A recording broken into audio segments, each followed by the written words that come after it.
Expand our imagination. Justification for being what it was.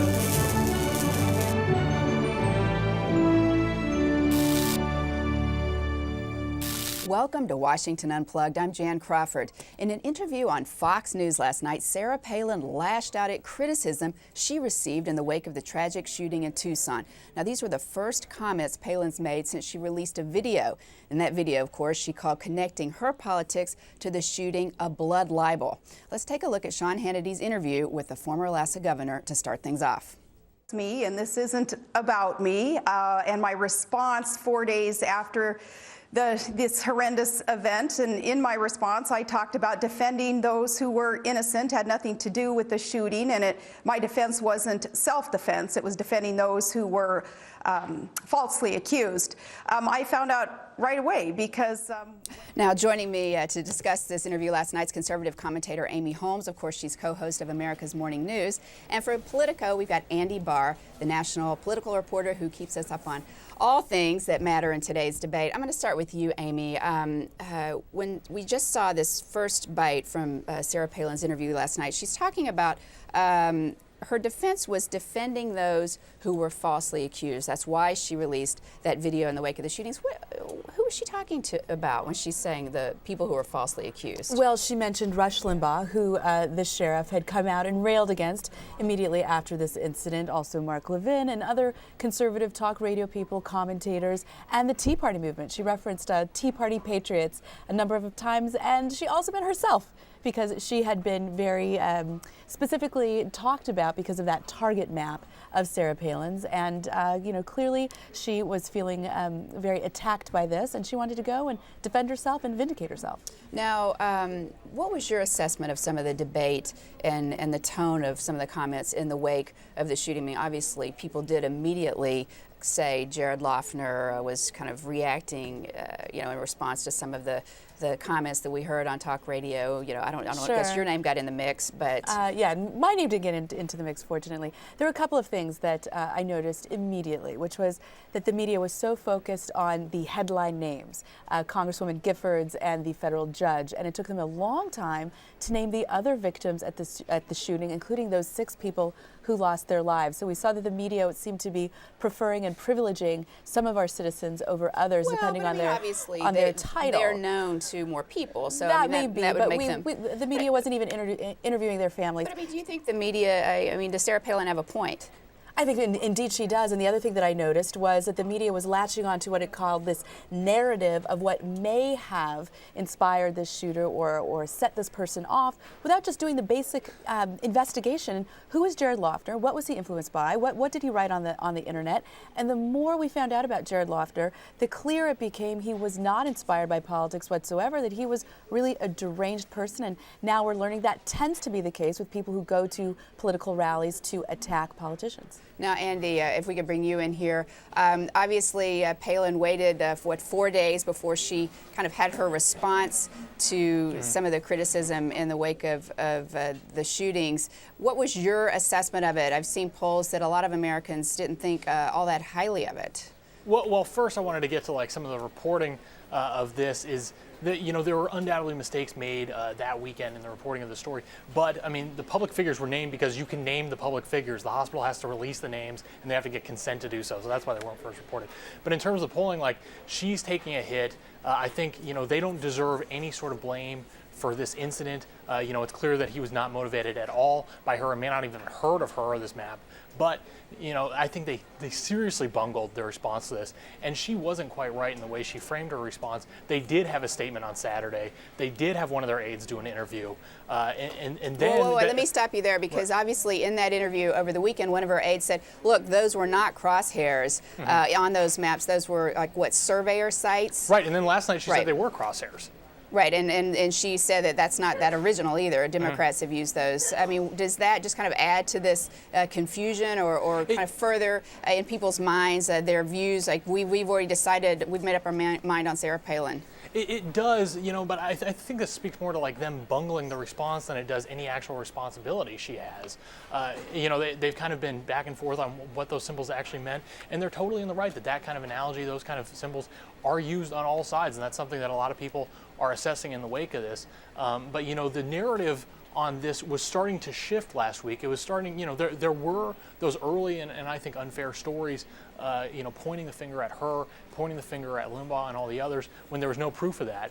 But then it was starting to shift and people were saying like, well, you know, he's actually a registered independent. There's really no clear political motivation.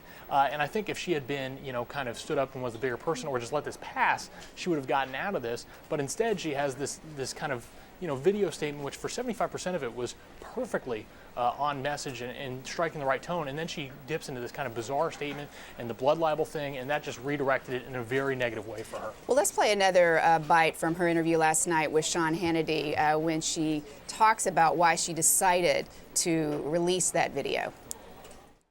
I will continue to speak out. They're not going to shut me up. They're not going to shut you up, or Rush, or Mark Levin, or Tea Party patriots, or those who, as I say, respectfully and patriotically petition their government for change.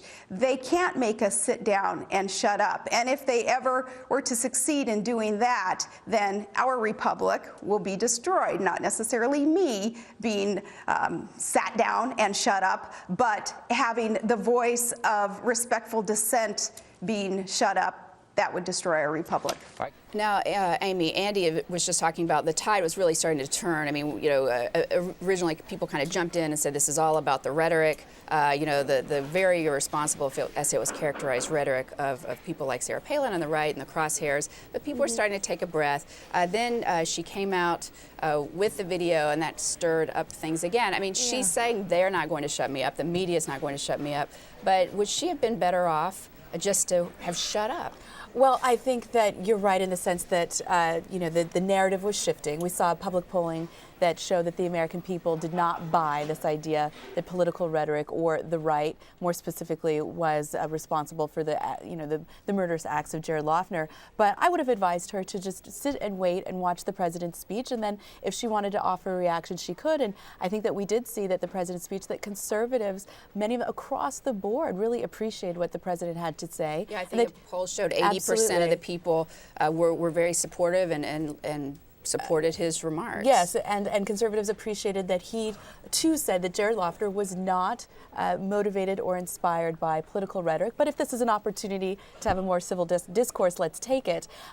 But, you know, this morning I talked with Senator John Cornyn from Texas about all of this issue, and it seems the left and the media's obsession with Sarah Palin. And he agreed with that, and he said, but, you know, I don't think we should be so obsessed on one politician. Why are we here talking about Sarah Palin, whether she made a video or not, or if she tweets or she has a Facebook? No other politician seems to be such a lightning rod and of such interest to the press, more interest, I would argue, than Republicans. You've seen a lot of polling data. She's not even the front runner when it comes to 2012 presidential candidates. Right, but I don't think you would dispute that there's no question that the American people have an enormous fascination with her, and she's certainly been a player in national politics, and including in the recent midterm elections when her endorsements appeared to make a difference. Andy, do you think, I'm going to go back to you here, do you think that the media is unduly obsessed with Sarah Palin? I mean, she's saying she's not going to shut up. Do you think the media should just stop covering every breath that she seems to take? I mean, there's no question that there is some serious overcoverage on some of the stuff that they do. But I mean, at the same time, like, they put themselves out there in such a way. I mean, like, they do the reality shows and all that stuff, and that exposes them to, like, kind of the gossip rag stuff. And then in terms of the politics, like, we're not going to stop covering the politics of her. I mean, her endorsement was the most sought. You know, the RNC or others moved heaven and earth to get her to do fundraisers for them. And even people who she's blown off, including, like, the NRCC, would love to have her come in. And until there's another Republican politician out there, even remotely like that, who, you know, not only has the fundraising support, but almost everyone in the party is afraid to say anything negative about her. Who else can you even say that about?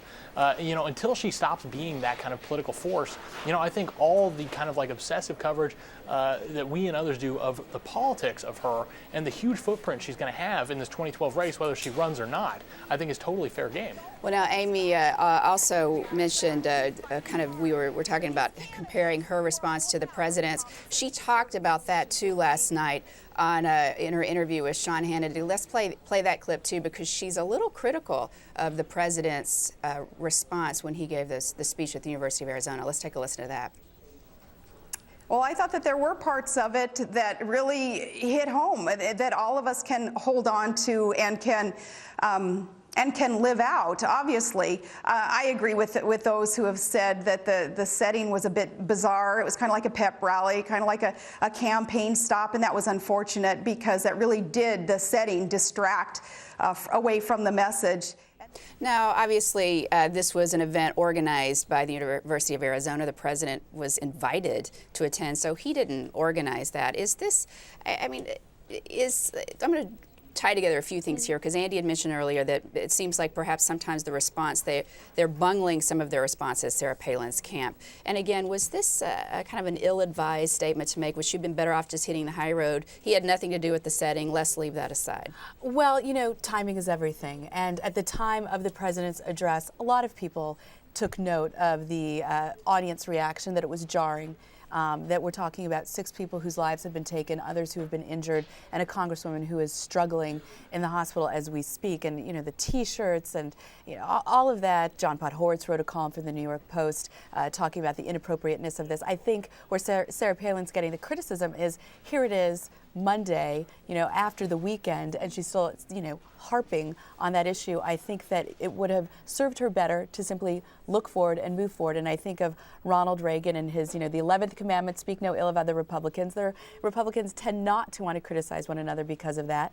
But for Sarah Palin to take a page out of Ronald Reagan's handbook, you know, and she says that he's one of her political heroes, which is to be optimistic, forward-looking, taking the higher road, and not sort of wallowing in this victimology of what the media does to her. I think a lot of people. You would characterize her response as perhaps do. wallowing. Yes, a little and watching the interview last night, I thought she had an opportunity to say, you know, she said this isn't about me, and yet so much of that interview was about Sarah Palin being attacked, or Sarah Palin and her comrades being attacked, instead of taking that moment to turn the conversation to, so what do we do next? What do we do to prevent another Jared Loughner? Clearly mental illness and guns is a very bad combination. Are there gun laws? Are there ways that we should be flagging people who everyone clearly finds threatening and dangerous, and to elevate the conversation beyond just, you know, sort of being in the trenches and having this sort of bunker mentality? Andy, do you think that Sarah Palin in the interview last night misfired a little bit, missed an opportunity, as Amy suggests? I think she absolutely did, and you're right. Hitting the president for that is just, I think, unwise in a lot of ways. I mean, it was among the most watched speeches. The viewership of that was just off the charts, and the reception was good. And in terms of the atmosphere, it's a college. You know, it's a basketball stadium, and they don't really choose that. It's the only place in Tucson where you could do something like that big. And so, like, what the students choose to do and all the rest of it, I mean, it's a grieving community. It's a small community. How they react is not really, you know, for the political betterment or anything of the president, and really has no control over that. You know, one of the things that came up in the interview last night, and Hannity really pressed Palin on this, like everyone has. I mean, it's the big question, is she going to run for president? I think Amy has certainly suggested, and you have as well, that maybe she's not quite ready for prime time, or at least the Oval Office, based on the way she's responded to some of these things. What's your take on that big question? What are you hearing out there from your sources? What's the sense that you have right now? Does she have any idea if she's going to go that route, or is she just enjoying the spotlight right now? Well, the honest truth is that her staff doesn't know. There are only 2 people who know, and it's her and Todd. And I mean, they're preparing right now as if they are, but they're only preparing as much as a group that small really can. I mean, they're limited in so many ways until they start building up an operation. And really, that's going to be the indicator that tells us if she's running or not. Right now, she's got about a half dozen people who run her whole show, and that's going to have to get multiplied over and over and over again if she even really wants to seriously explore a bid, just in terms of having the staff to staff an office in Des Moines and just take her around. And so that'll be the big tell. But for right now, there's really no clear indication one way or the other. Amy, what's your sense? I mean, what would that do to the Republican Party? I think that it would be extremely controversial and highly contentious if Sarah Palin were to run for the Republican nomination. You mean within the party? Within the party, and as I say, because we know what I think she would be covered, and certainly how the left would react. Certainly, you know, the media would love for Sarah Palin to run. I mean, imagine how advertising would go up for the networks, and how many newspapers would fly off the newsstands if they could cover Sarah Palin every day in a presidential run, her gaffes, her missteps. You know, the interview with Katie Couric. But among Republicans, I think it would be be highly contentious. And, you know, as I said, polling data shows that other folks are ahead of her among Republican voters, primary voters. And so she, you know, it would be a battle. It would be a battle royale. I would like to see Sarah Palin, if she chooses to go that route, to get out of the us versus them. And either, you know, Sarah Palin versus what she calls the lamestream media. We saw during the 2008 campaign, small town America versus urban America. One of the things that voters want is someone who unites the country, that lifts us together, and someone who seems to have a broad respect for citizens of different ideological, economic, and social stripes. Right now, it seems that Sarah Palin is playing to a rather narrow base. We're seeing that in some of the polling data. And if she wants to get those independents, then I think she needs to broaden her appeal. But you know, I think most political analysts say that if the economy improves, Obama's almost a lock for 2012. I mean, would let's say it doesn't improve, could Sarah Palin win? Is there a path to the presidency? Boy, you know, we're 2 years out, and that's forever. But that's in it's starting. I know, it's just starting. She's going to have to find out if she has the fundraising ability, if she has the infrastructure. You know, all of these things have to come into play, I think, you know, for her to make this decision. Or it could, who knows what Sarah Palin is thinking, but in order for her to be successful, you know, there are just some sort of basic practical things that she would have to line up. Andy, final word. What do you think it'd do to the party, and is there any way that she could win the White House?